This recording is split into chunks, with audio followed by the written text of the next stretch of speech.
ബി.ജെ.പിയുടെ സംസ്ഥാന അധ്യക്ഷനും എം.എൽ.എയുമായിട്ടുള്ള രാജീവ് ചന്ദ്രശേഖർ തിരുവനന്തപുരത്തിന് ഒരു പുതിയ മുഖമാണ്. ലോക്സഭാ തിരഞ്ഞെടുപ്പിലും അത് കഴിഞ്ഞ് നിയമസഭാ തിരഞ്ഞെടുപ്പിലുമായിട്ടാണ് തിരുവനന്തപുരത്തുകാർക്ക് കൂടുതൽ പരിചിതമായത്. ഇപ്പോൾ രാജീവ് ചന്ദ്രശേഖരെ നയിക്കാൻ തേരാളികളായിട്ട് പലരും മുമ്പിലുണ്ട്. അത് നേരായ ദിശയിലാണോ നയിച്ചുകൊണ്ടിരിക്കുന്നത്? അല്ല, നേരായ ദിശയിലാണ് സോഫ കാണിക്കുന്നത്. രാജീവ് ഈസ് ബേസിക്കലി ബിസിനസ്സുകാരനാണ്. അപ്പോൾ രാജീവിൻ്റെ റിസൾട്ടാണ് രാജീവിന് പ്രധാനം. രാജീവ് ഇവിടെ ആദ്യം വന്ന സമയത്ത് തിരുവനന്തപുരത്ത് രാജീവ് ശ്രദ്ധിക്കാത്ത കാര്യം ഉണ്ടായിരുന്നു. തീരെ പ്രതീക്ഷിക്കാത്ത ചില ആളുകൾ ഉള്ളിന്ന് കളിച്ചു. അതുകൊണ്ടാണ് രാജീവ് തോൽക്കുന്നത്. രാജീവ് അന്നപ്പം ആ സമയത്ത് രാജീവ് കോൺസെൻട്രേറ്റ് ചെയ്ത് തീരദേശ മേഖലയിലാണ്. അവിടെയാണല്ലോ ബി.ജെ.പി വോട്ട് കിട്ടാത്തത്. അത് രാജീവ് ഒന്ന് ഫെമിലിയർ ആക്കി. രാജീവ് അവിടെ കടൽ തീരത്തെ പ്രശ്നങ്ങളൊക്കെ പഠിക്കുകയും അങ്ങനെ പറഞ്ഞ പോലെ തന്നെ അവിടെ കടൽ ഇതൊക്കെ ചെയ്തപ്പോൾ അങ്ങനെ ഒരു വിശ്വാസ്യത വന്നു. ഞാൻ മുമ്പ് നിങ്ങളെ പറഞ്ഞിട്ടുണ്ട്, അന്ന് ബി.ജെ.പിയുടെ പല കേന്ദ്രങ്ങളും പോളിംഗ് ശതമാനം കുറവായിരുന്നു. അതുകൊണ്ടാണ് രാജീവ് അന്ന് തോറ്റുപോയത്. അത് മനസ്സിലാക്കിയ രാജീവാണ് നിങ്ങൾ പഞ്ചായത്ത് ഇലക്ഷന് കണ്ടത്. രാജീവിനെ സംബന്ധിച്ചിടത്തോളം നിങ്ങൾ ഈ മാർക്കറ്റ് ഷെയർ, വോട്ടിൻ്റെ ഷെയർ ഒന്നും രാജീവിന് പ്രശ്നമില്ല. നിങ്ങൾ എത്ര സീറ്റ് നേടും, അതാണ് ബി.ജെ.പി സെൻട്രൽ ലീഡർഷിപ്പും പറഞ്ഞത്. ഈ കോർപ്പറേഷൻ ഇലക്ഷൻ്റെ സമയത്ത്, പഞ്ചായത്ത് ഇലക്ഷൻ സമയത്ത് രാജീവ് തിരുവനന്തപുരം കോർപ്പറേഷൻ മാത്രമേ നോക്കിയിട്ടുള്ളൂ. അത് ഈ പറഞ്ഞ വെട്ടിനെയും മറികടന്നുകൊണ്ട് രാജീവ് പിടിച്ചെടുത്തു.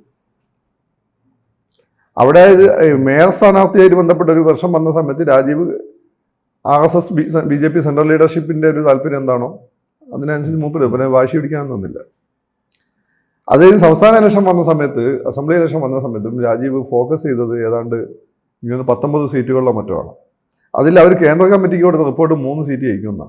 ആ 3 സീറ്റ് നിയമവും പിന്നെ മുരളിയുടെ കൈക്കൂട്ടവും പിന്നെ ചാത്തുന്നവരായിരുന്നു. ആ 3 ജയിച്ചു. വളരെ പ്രിസിഷനാണ്. അപ്പോൾ അതിൽ രാജീവ് 2 കാര്യങ്ങളാണ് ചെയ്തിട്ടുള്ളത്. ഒന്ന് hard work plus smart work. മാത്രമല്ല എല്ലാ തവണയും ബി.ജെ.പിയുടെ ഇലക്ഷൻ കഴിയുന്ന സമയത്ത് ഫണ്ടിങ്ങുമായിട്ട് ബന്ധപ്പെട്ട് വലിയ വിവാദങ്ങൾ അകത്തും പുറത്തും ഉണ്ടാകാറുണ്ട്. കഴിഞ്ഞ കോർപ്പറേഷൻ ഇലക്ഷനിലോ ഈ സംസ്ഥാന ഇലക്ഷനിലോ ഫണ്ടിങ്ങുമായിട്ട് ബന്ധപ്പെട്ട് ബി.ജെ.പിയിൽ ഒരു വിവാദമില്ല. എല്ലാം വളരെ ഓർഗനൈസ്ഡ് ആയിട്ട് കൈകാര്യം ചെയ്തിട്ടുണ്ട്. അപ്പം ഇതുവരെ നമ്മൾ രാഷ്ട്രീയക്കാർ ഒന്നുമില്ലാതെ വന്ന് രാഷ്ട്രീയത്തിലൂടെ പൈസ ഉണ്ടാക്കി ബിസിനസ്സുകാരാവുന്നതാണ് കേരളത്തിൽ നമ്മൾ കണ്ടത്.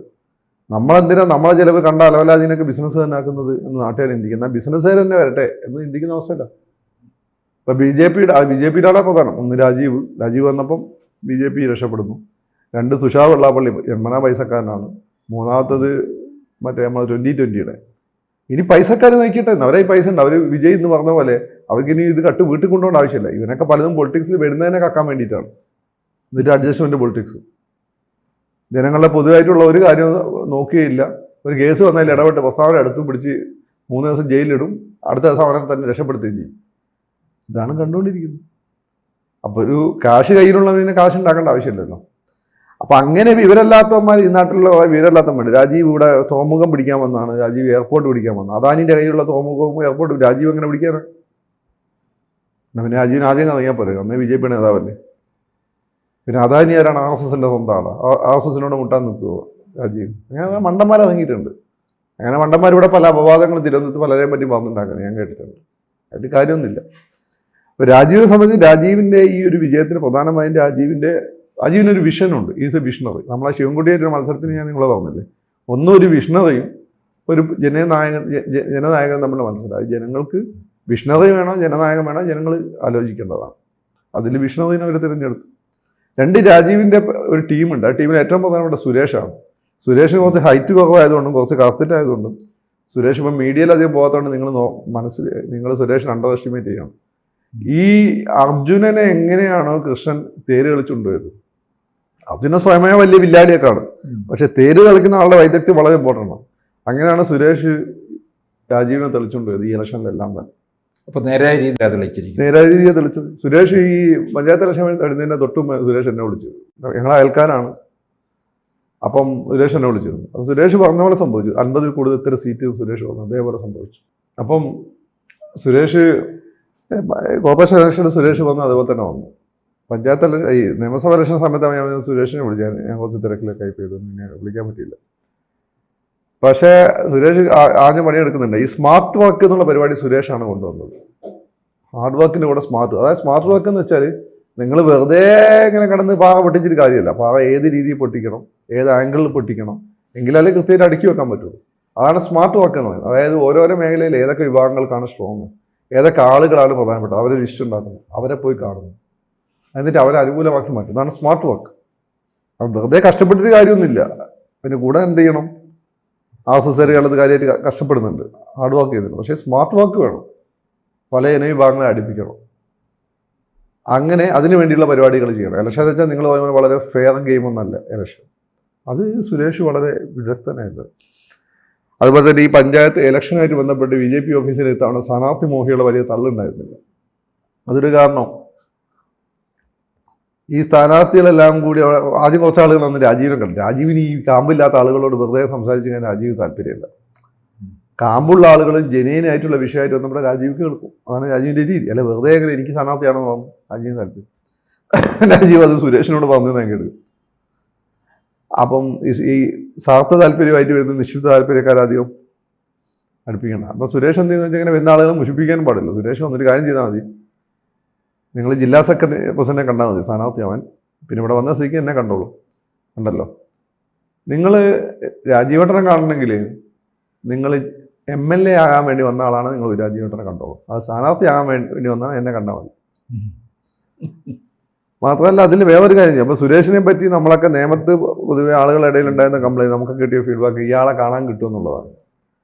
ഈ ഇലക്ഷൻ സമയത്ത് സംസ്ഥാന പ്രസിഡന്റായ രാജീവ് വേറെ എവിടെയും പോയിട്ടില്ല. Rajeev full time നിയമത്തായിരുന്നു.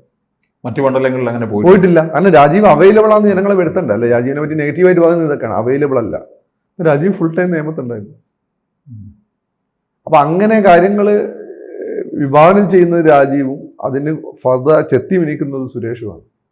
അപ്പോൾ സുരേഷിൻ്റെ വലിയ കോൺട്രിബ്യൂഷൻ ഉണ്ട്. ഞാൻ പറഞ്ഞത് സുരേഷ് കുറച്ച് കറുത്തിട്ടായതുകൊണ്ട്, കുറച്ച് ഹൈറ്റ് കുറവായതുകൊണ്ട്, പൊതുവെ ഇപ്പം മീഡിയയിലൊന്നും അങ്ങനെ സജീവമായിട്ട് വരാത്തതുകൊണ്ട്, അപ്പം വർഗീയത പറയാത്തതുകൊണ്ട് നിങ്ങളെ ശ്രദ്ധിക്കാത്തതാണ്. സുരേഷിൻ്റെ കോൺട്രിബ്യൂഷൻ വളരെ ഇമ്പോർട്ടൻ്റ് ആണ്. BJPയുടെ അർത്ഥത്തിൽ ഏറ്റവും വലിയ വിജയമാണിത്. മോള് കൊടുക്കുന്ന കണക്കനുസരിച്ച് കാര്യങ്ങൾ വരും. ഈ വോട്ടിങ്ങിൻ്റെ ഷെയറൊക്കെ മാറിയിട്ടുണ്ടാവും. നിങ്ങൾ 80% വോട്ട് കിട്ടി, ഒറ്റ സീറ്റും കിട്ടിയില്ല, പിന്നെ എന്ത് കാര്യം? അങ്ങനെ ഒരു സിനാരിയോ വരില്ല. 80% വോട്ട് കിട്ടിയ സീറ്റ് നമ്മൾ ഒന്നത് ഇങ്ങനെ അങ്ങനെ സിനാരിയോ ഇപ്പോൾ 20% വോട്ട് കിട്ടി. സുരേഷ് ഗോപി മാത്രമേ ജയിച്ചിട്ടുള്ളൂ. സുരേഷ് ഗോപി ജയിച്ചത് മൂപ്പരതുകൊണ്ട്. അപ്പം ഈ ടീം നല്ല ടീമാണ്. പിന്നെ അപ്പുറത്തെ ഒരു ക്രിസ്ത്യൻസിൻ്റെ ഇടയിൽ ഒരു ഔട്ട്റീച്ച് എന്ന രീതിയിൽ അനൂപ് ആന്റണിയും മറ്റേ കക്ഷിയുണ്ട്. മുസ്ലിംസിനെ തൽക്കാലം കിട്ടില്ല എന്നുള്ളതിന് മുസ്ലിംസ് ഒന്നും ആ ടീമിലില്ല. പിന്നെ BJP മുസ്ലിംസ് ഇല്ലല്ലോ. പക്ഷെ മുസ്ലിംസുമായിട്ട് ഒരു ഔട്ട്റീച്ചിന് അവർ ശ്രമിക്കുന്നുണ്ട്. ഇപ്പോഴത്തെ നല്ല ടീമാണ്. പിന്നെ ഇത്ര നല്ല ടീമായ ആളുകൾ വരും. നരേന്ദ്രമോദിൻ്റെ ആദ്യമായിട്ട് വാരണാസി വീട്ടിൽ പോയ സമയത്ത് ബ്രാഹ്മൺസ് മൂപ്പർക്കെതിരായിരുന്നു. അത് അങ്ങനെ ബ്രാഹ്മണനല്ലല്ലോ. ബ്രാഹ്മൺസ് എതിരായിരുന്നു. അവർക്ക് ജോഷിയായിരുന്നു താല്പര്യം, മുരളി മനോഹർ ജോഷി. അപ്പം അതിലൊന്നും വലിയ കാര്യമൊന്നുമില്ല. ഇപ്പോഴത്തെ ടീം നല്ല ടീമാണ്, നല്ല പണി അറിയുന്ന പിള്ളേരാണ്. അവർ കാര്യങ്ങൾ നീക്കുക. പിന്നെ ആണ്ട് അലവലാധികം ഒന്നും അങ്ങോട്ട് മലാദ്യം അതിലേക്ക് എളുപ്പം കയറി ചെല്ലാനും പറ്റില്ല. അവിടെ ഇരിക്കുന്ന മൊത്തം ഭയങ്കര പ്രൊഫഷണൽ ടീമാണ്. അവരാളുകളെ ശരിക്കും സ്കാൻ ചെയ്തിട്ട് കയറ്റി. അലവലാതി അവിടെ പോയി അല്ല സെൽഫി എടുത്തു കഴിഞ്ഞാൽ പിന്നെ അവർക്ക് പിന്നെ വിവാദം ഉണ്ടായി അവർ ഉത്തരം പറയണ്ടേ. അതിൻ്റെയൊക്കെ ഈർഷ്യം പലർക്കും ഉണ്ട്. പക്ഷേ സോഫ ടീം വളരെ നന്നായി പോകുന്നുണ്ട്. ഇനി നിയമസഭയിൽ പെർഫോമൻസ് കാണണം. കാരണം ഈ ഏവറേജ് ബുദ്ധിക്ക് അപ്പുറമുള്ള രാജീവാണ്. അജീവായിക്ക് നിയമസഭാ കക്ഷി അവരുടെ നേതാവ്. മുരളീധരൻ എന്ന് വെച്ചാൽ വളരെ കേരളത്തിൻ്റെ സ്പെസിഫിസിറ്റീസ് എല്ലാം അറിയുന്ന ആളാണ്. പിന്നെ ചാത്തന്നൂർ MLA എന്ന് വെച്ചാൽ ഒരു കമ്മ്യൂണിറ്റിയുടെ വലിയൊരു റെപ്രസെൻറ്റേഷൻ കൂടി. അപ്പോൾ ഇവർ 3 പേരും കൂടി ആഞ്ഞ് ശ്രമിച്ചു കഴിഞ്ഞാൽ നിയമസഭ അവരുടെ കൈ കിടക്കും. നിയമസഭ പിടിക്കും. നിയമസഭയിൽ അവരുടെ പെർഫോമൻസ് അവരുടെ കൈ കിടക്കും. ക്യാമ്പുകൾക്കുള്ളതല്ലേ. കോൺഗ്രസ്സുകാർ CPM പോലെ വലിയ എൻ്റെ റെസ്ട്രിക്ഷൻ ഒന്നും ക്യാമ്പുകൾക്ക് ഏർപ്പെടുത്താൻ സാധ്യതയല്ല. പിന്നെ അപ്പുറത്ത് CPM അങ്ങനെ കൊള്ളാവുന്ന ഒരു ജയിച്ചു വന്നത്തിലാണ് ഒരു റിയാസ് ഉണ്ട്. പിന്നെ ആരുള്ളത്? ഇപ്പം അതിനെ പെർഫോം ചെയ്യാൻ പറ്റുന്ന എത്ര പേരുണ്ട്? പക്ഷേ രാജീവ് ചന്ദ്രശേഖരനോട് മാച്ച് ചെയ്യാൻ പറ്റുന്ന ഒരാളും ഇന്ന് LDF അവിടെ ജയിച്ചു വന്ന കൂട്ടത്തിലില്ല. കോൺഗ്രസ്സിൽ ഒരാളുണ്ട്, VD സതീശൻ. മൂപ്പര് മിക്കവാറും തീരുമാനം ശരിയായിട്ടില്ലെങ്കിൽ മൂപ്പര് MLA സ്ഥാനം രാജിവെക്കാനാണ് സാധ്യത. സതീശൻ്റെ സ്വഭാവം ഞാൻ ഏതാണ്ട് മനസ്സിലാക്കിക്കൊണ്ട് പറയാം. കാരണം നിങ്ങൾ അർഹിക്കുന്നത് നിങ്ങൾക്ക് കിട്ടിയില്ല, പിന്നെ കൺസോളേഷൻ സമാശ്വാസ സമ്മാനം മേടിക്കാൻ സതീശന് കിട്ടില്ല. കൂടുതൽ വാർത്തകളും വിശേഷങ്ങളും നിങ്ങളിലേക്ക് എത്താൻ ABC മലയാളം സബ്സ്ക്രൈബ് ചെയ്യുക, ബെൽ ബട്ടണും അമർത്തുക.